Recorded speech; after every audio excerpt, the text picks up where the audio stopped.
Ya, bueno, entonces los saludo. Vamos a empezar esta clase del día 3 de junio del año 2022 en la Universidad Miguel de Cervantes. Y lo que vamos a hacer, van a ser tres cosas principalmente.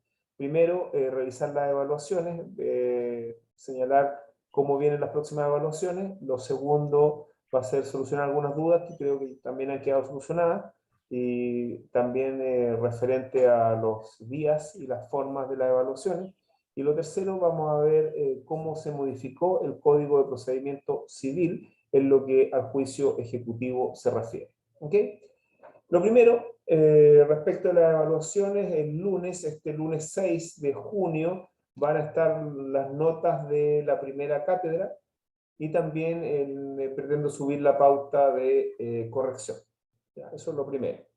Lo segundo, en cuanto a la fecha de las evaluaciones y la forma de las evaluaciones, tenemos una cátedra el día viernes 17 de junio a las 7 de la tarde, en donde van a ser interrogados por Zoom respecto del mensaje del Código Procesal Civil, el mensaje de proyecto del Código Procesal Civil. ¿Ya?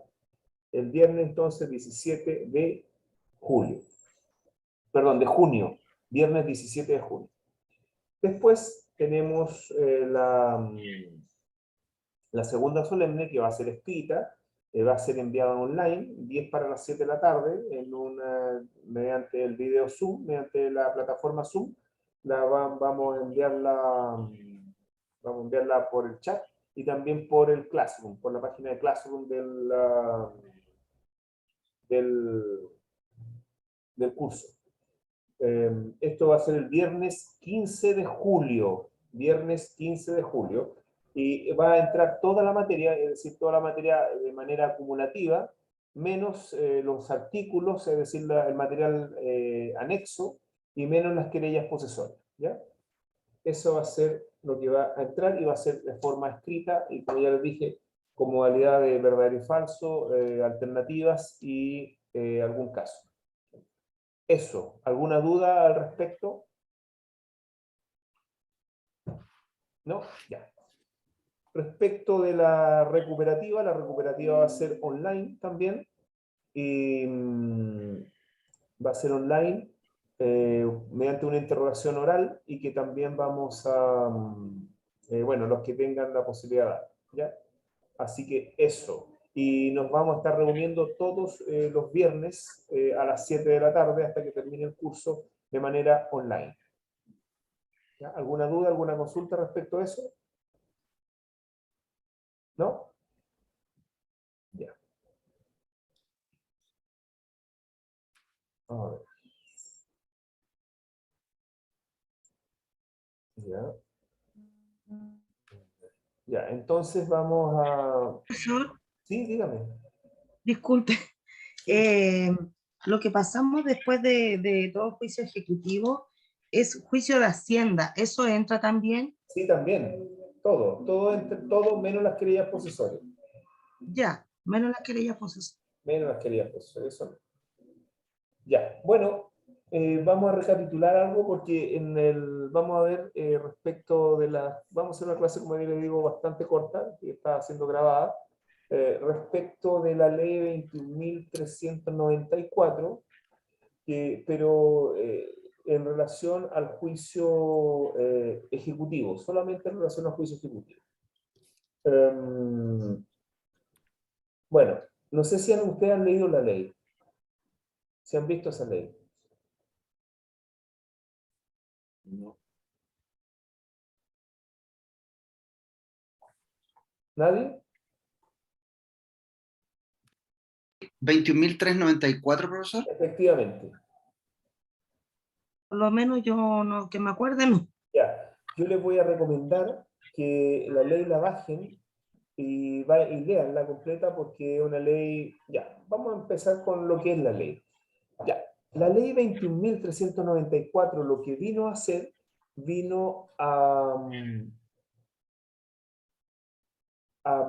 establecer de manera permanente en nuestra legislación procesal todos los cambios que se generaron, procesales que se generaron a raíz de la pandemia. Los cambios que se generaron a raíz de la pandemia fueron hechos de manera transitoria por la ley 21.226 y por una serie de actas dictadas por la Corte Suprema, podríamos decir que son autoacordados, pero tienen la denominación de actas. Entonces, lo que vino a hacer esta ley 21.394 es establecer de manera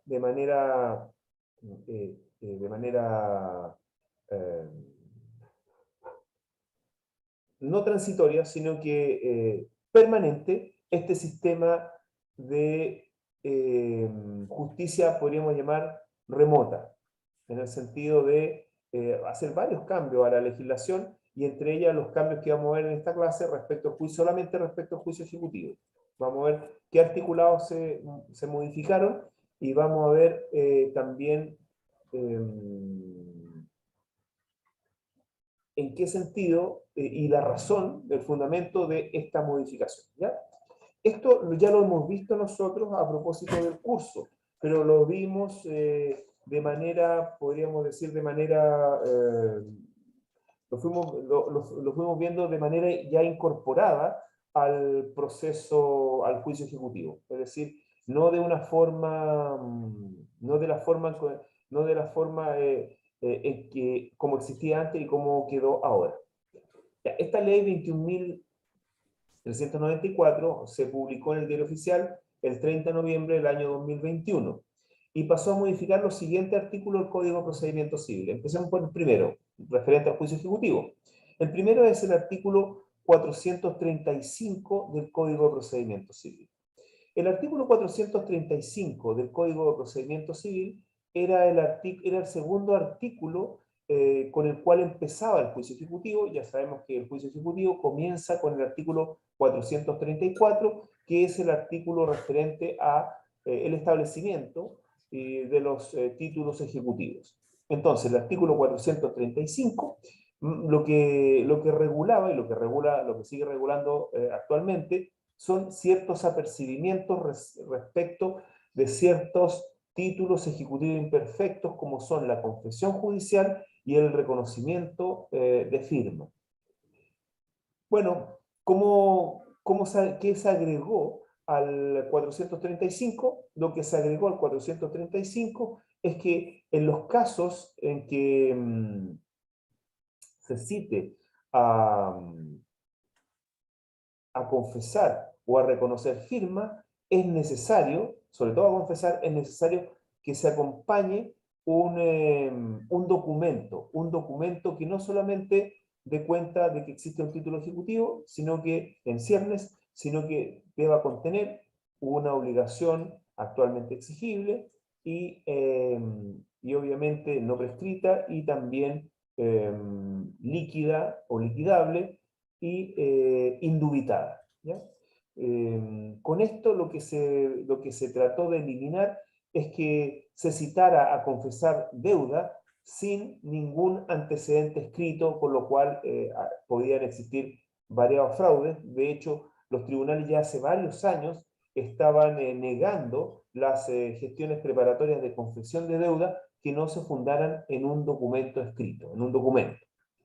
Y respecto de los documentos que se acompañaban para que fuera reconocida la firma, se está pidiendo actualmente que realmente ese documento contenga una obligación indubitada, actualmente exigible, no prescrita, etcétera, para evitar la situación que nosotros vimos en clases de ese caso que yo les mencioné respecto de la limpieza de parronales, en donde un ejecutante lo que hizo fue, en primer lugar, acompañar un contrato que genera obligaciones, pero que son obligaciones que deben ser determinadas y deben ser determinadas como título ejecutivo por un proceso previamente, un proceso declarativo. No sé si se acuerdan del caso, pero eso es lo que estableció este artículo 435 en la modificación del inciso segundo. Si ustedes revisan un código nuevo, que me parece que no hay, ustedes tendrían que bajar la ley y ahí van a encontrar el texto modificado por la ley 21.394. El segundo artículo, ¿alguna duda al respecto de lo que le he dicho? Porque esto lo vimos en clase, pero lo estamos ordenando ahora solamente viendo las modificaciones. ¿Alguna duda? ¿Consulta? No, profesor. No, ya. Ok. Ya. Recuerden que esto es materia de la solemne 2. Lo que estoy hablando en materia de solemne 2. Ya. El otro artículo... Profesor, ¿sí? antes de que comience, estoy leyendo aquí el nuevo artículo, la ley. Dice, si en caso de no tener el acreedor título ejecutivo, quiere preparar la ejecución por el reconocimiento de firma o por la confesión de la deuda, podrá pedir que se cite al deudor a una audiencia dentro del 5º día contado desde la fecha de la última notificación, con el fin de que se practique estas diligencias. O sea, igualmente se puede seguir haciendo la confesión de deuda. Pero por supuesto, se sigue haciendo la confesión de deuda, pero debe fundarse en un documento escrito. Y ese documento escrito tiene que dar cuenta también de una obligación indubitada. Ah, porque aquí no me aparece que esté escrito el documento, entonces... Bueno, ¿Sale en este mismo artículo?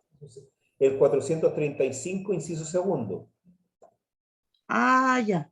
Sí, recuerde que tiene Sí. que ver la versión moderna que está en la Biblioteca del Congreso. No veo, me parece que solamente el Código de Procedimiento Civil de la Thomson Reuters de este año tiene el texto modificado.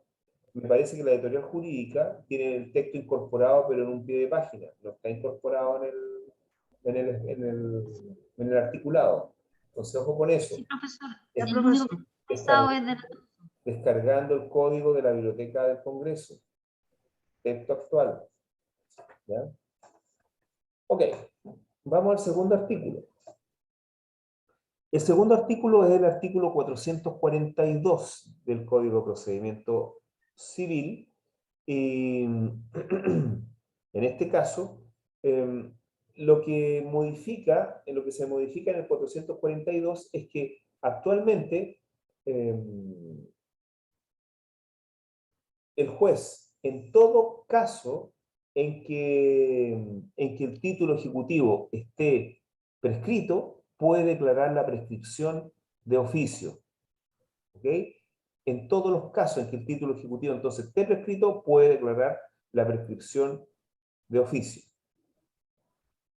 Esto tiene importancia respecto de los títulos de crédito de dinero que tienen una prescripción especial de 1 año, porque antes la norma decía denegará la ejecución a los títulos que tengan más de 3 años, claro, porque en ese caso se refería solamente a lo ordinario, y había un problema interpretativo respecto de las prescripciones de 1 año, porque si estaban prescritos, es decir, tenían más de 1 año, pero tenían menos de 3, el juez no podía declarar de oficio estas prescripciones, porque tenía que seguir la regla general, y la regla general es que la prescripción debe ser alegada. Entonces, actualmente, todas las prescripciones, todos los títulos que estén prescritos, el juez, cuando analiza el título, debe declarar esta prescripción de oficio. 442. ¿Alguna duda? ¿Alguna consulta? Esto está rigiendo desde el año pasado. Profesor, ¿cuáles eran los que tenían más de 1 año? ¿Qué ¿Perdón? título? ¿Los que dijo usted que tenían más de 1 año? No. A ver, ¿pero qué de más de 1 año? ¿Los títulos ejecutivos? ¿Sí? Hay títulos ejecutivos que prescriben en 1 año. Es una prescripción Ah, especial. eso. 1 año. 1 año. Y hay títulos ¿Y cuáles ejecutivos. son esos, profesor? La letra de cambio, el pagaré, Sí, que la letra la cambia. factura, el cheque. Ah, ya, Eso prescriben en 1 ya, año. profesor. Ahora, si están prescritos, es decir, si lo presenta al año 1 día, el juez tiene la atribución actualmente de denegar la ejecución porque están prescritos. ¿Ya? Eso es cuando están protestados los documentos, profesor, ¿cierto? Sí, pero eso es otra cosa, porque hay que ver desde cuándo se empieza a contar la prescripción de estos títulos. Y la regla general es desde el vencimiento. Ya, pero La obligación si eso es exigible, salvo en el caso de los cheques. que en el caso de los cheques, la prescripción se empieza a contar desde el protesto. Sí, perfecto. ¿Ya? El otro artículo que se modificó en el Código de Procedimientos Civiles es el artículo 459. ¿Puedo hacer una consulta? ¿Perdón? ¿Una consulta? ¿Sí?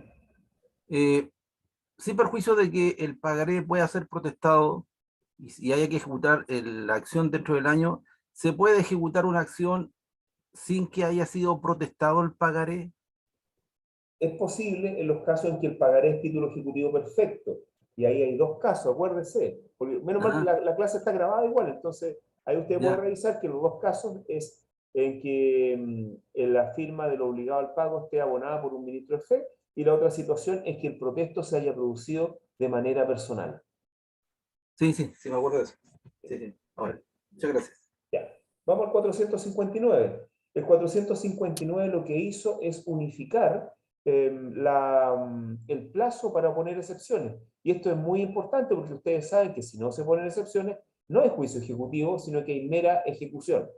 Y en este caso unificó los plazos, porque actualmente el plazo es de 8 días desde el requerimiento de pago. ¿Se acuerdan de eso? 8 días desde el requerimiento de pago. Antes de la reforma, había que distinguir si el requerimiento de pago se hacía dentro de la comuna asiento del tribunal, y obviamente dentro del territorio de competencia del tribunal, pero dentro de la comuna, eran 4 días. Si se hacía fuera de la comuna asiento del tribunal, y dentro del territorio de competencia, eran 8 días. Y si es fuera del territorio de competencia, 8 más tabla. Actualmente existe una unificación en los plazos, y siempre que el requerimiento de pago se practique dentro del territorio de competencia del tribunal, van a ser 8 días. Si es fuera del territorio de competencia del tribunal, van a ser 8 más tabla, con el aumento de la tabla. ¿Ven? Entonces todo se simplificó respecto al juicio ejecutivo a este respecto. ¿Qué más tenemos? El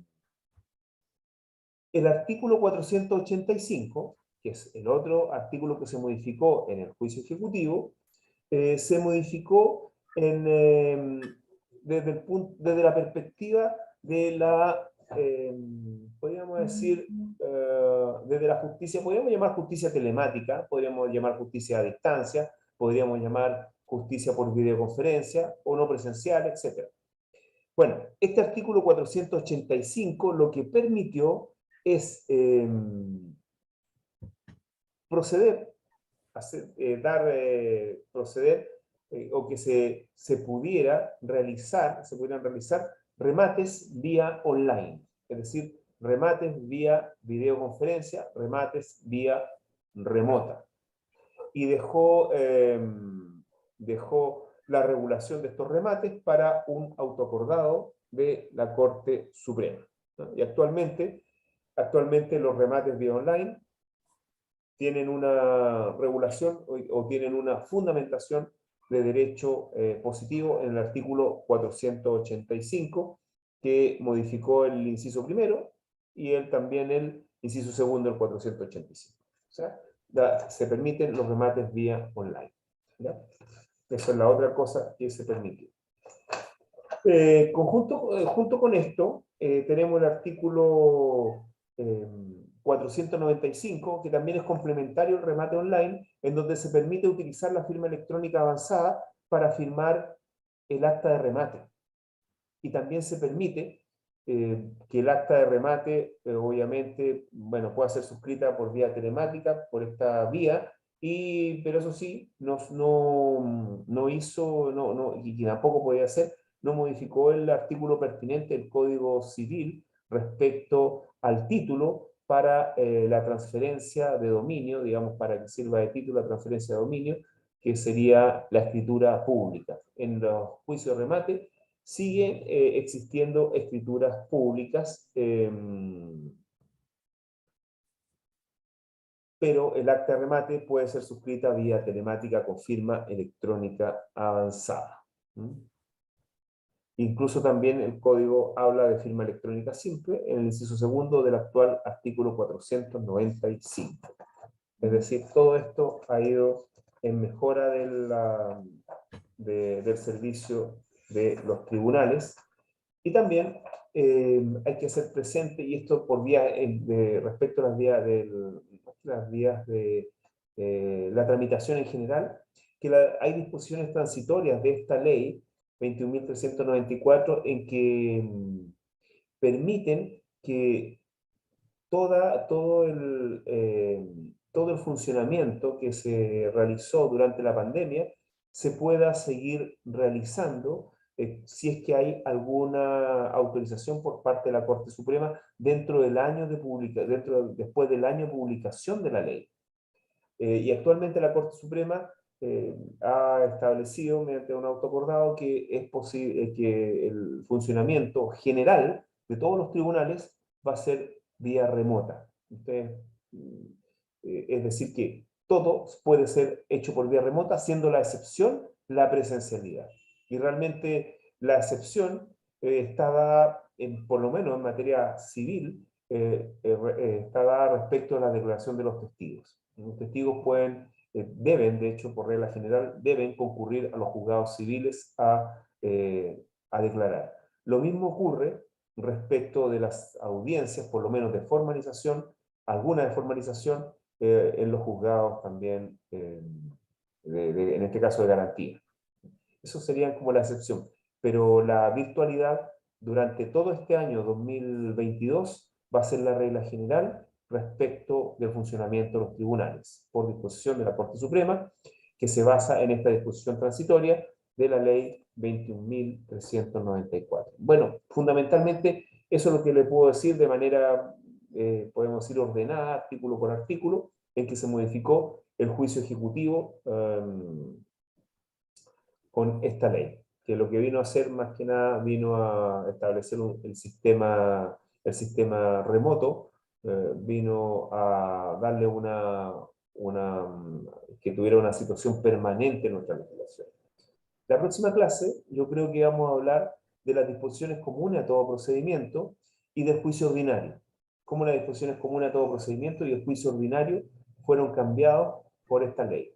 Les adelanto que creo que esto lo conversamos en clase, que se modificó el artículo 48 y 49, permitiendo y equiparando la notificación por cédula, o mejor dicho, permitiendo que la notificación por cédula pueda ser realizada vía notificación electrónica. En este caso estamos hablando vía correo electrónico, que es la principal fórmula que los abogados señalan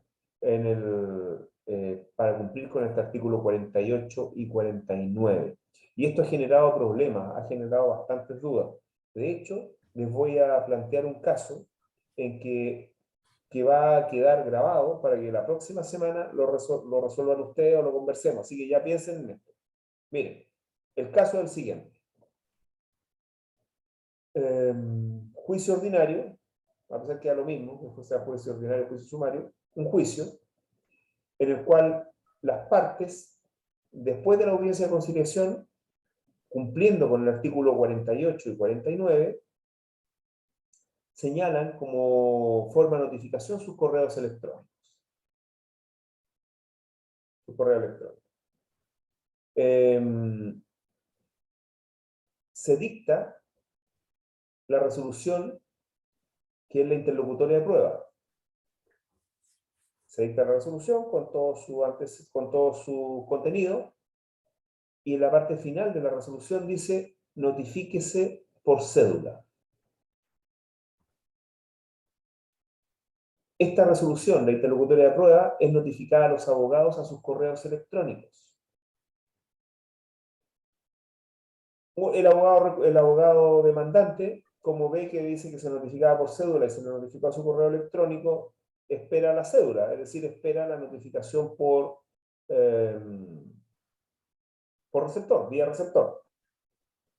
3 semanas después, él pide reposición de la interlocutoria de prueba.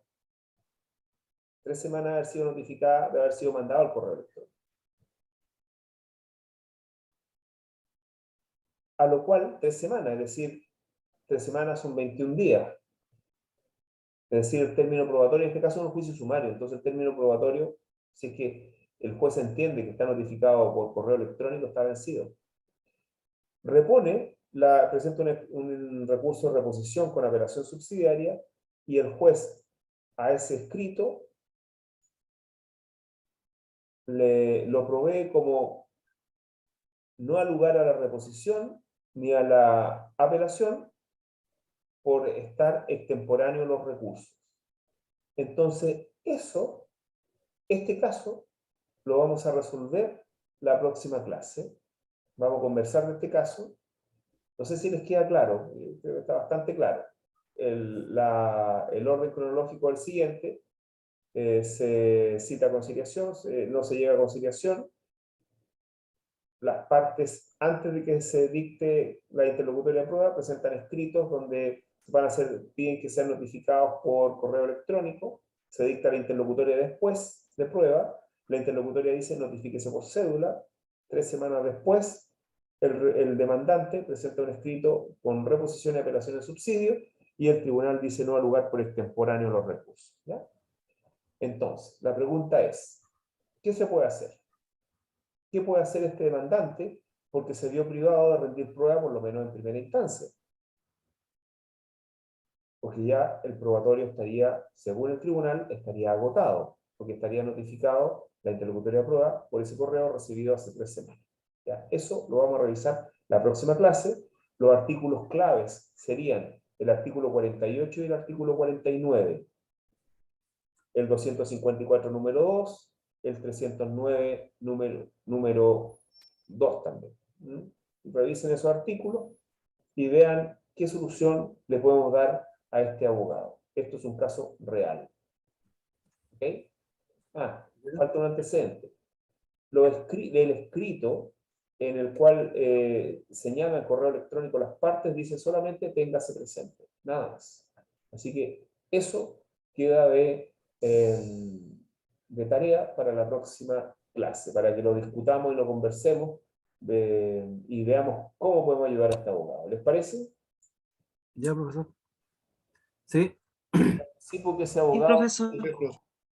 por cualquier cosa. ¿Ya? ¿Qué? Ya les digo al tiro que no soy yo. Ya, por cualquier cosa. Profesor, quería hacerle una acotación. A ver.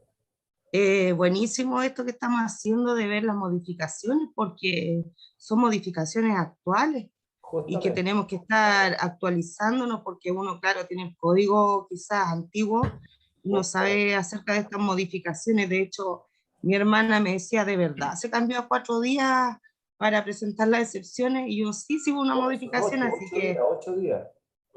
O sea, perdón, 8 días, de 4 a 8, sí. Claro. Entonces, no, son súper buenas estas clases para ver las modificaciones que se están haciendo y actualizando. Para que no nos pase Eso. lo Un aplauso a usted, profe.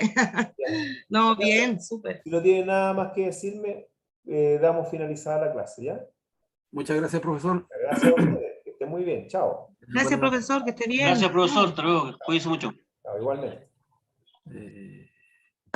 Prueba, profesor. Gracias.